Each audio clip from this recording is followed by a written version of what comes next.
ഇന്നത്തെ നമ്മുടെ ഷോർട്സിൽ പറയാൻ വേണ്ടിയിട്ട് പോകുന്നത് പുളിപ്പിച്ച കഞ്ഞിവെള്ളം എങ്ങനെ നമ്മുടെ തലയിൽ നമുക്ക് അപ്ലൈ ചെയ്യാമെന്നതാണ്.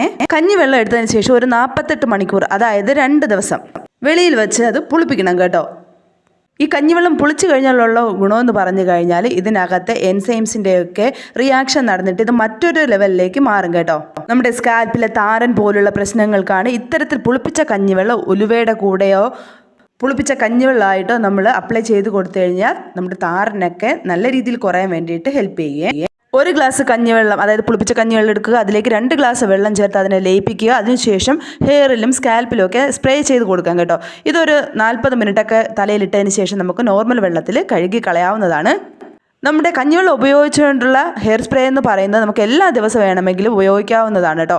എന്നും ഉപയോഗിക്കാൻ പറ്റിയില്ല എങ്കിലും ആഴ്ചയിൽ ഒരു 3 ദിവസമെങ്കിലും കുറഞ്ഞത് ഉപയോഗിക്കാൻ വേണ്ടിയിട്ട് ശ്രദ്ധിക്കുക. നമ്മുടെ തലയിലെ താരൻ മാറാനും അതുപോലെ തന്നെ തലമുടി കൊഴിച്ചിൽ കുറയാനും ഹെയർ നല്ല രീതിയിൽ വളരാൻ വേണ്ടിയിട്ടും ഈ ഒരു കഞ്ഞിവെള്ളം, നമ്മുടെ വീട്ടിലുള്ള കഞ്ഞിവെള്ളം ഹെൽപ്പ് ചെയ്യേ.